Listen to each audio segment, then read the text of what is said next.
سیاح یا مهمانی که داخل دهه می‌گردد نخست با نگاهش از درآمدگاه آن محل نظر می‌نماید و نسبت فرهنگ دهه‌داری ساکنان آن خلاصه‌اش را می‌برارد.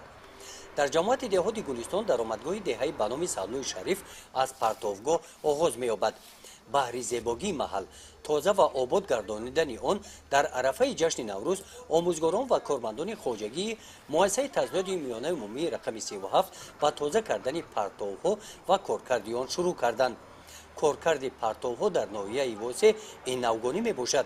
آموزگاران وضع پرتوگاه را سنجیده به خلاصه آمدند که پرتوها سالها خوابیده به پاروی طبیعی تبدیل گردیده است.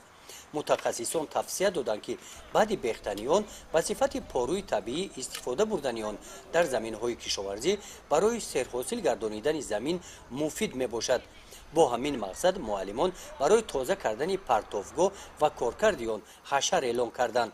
حشر چون پرتوگاه را بیخته پاروی آن را برای فروش در لنچه ها گرفتند. پاروی طبیعی خریدارانی زیاد پیدا کرد. همین پرتوگاه همچو پارو 50 کم از به خوجگاه دهخانی تقسیم کردیم.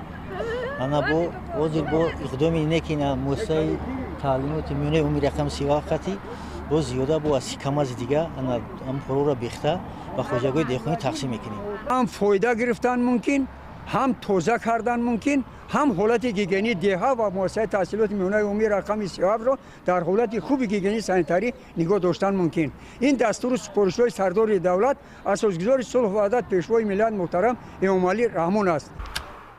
با تازه نمودن پرتوها این موضع تازه گشته مکتب صاحب مبلغ معین هم گردید.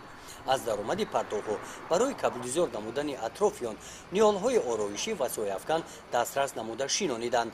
اکنون این موضع سیمایش زیبا گردیده دهه برای قبول مهمانان آماده می باشد. گزارش خواجه نظریف خدای نظر ظهورف از ناحیه واسه برای برنامه اطلاعاتی نوید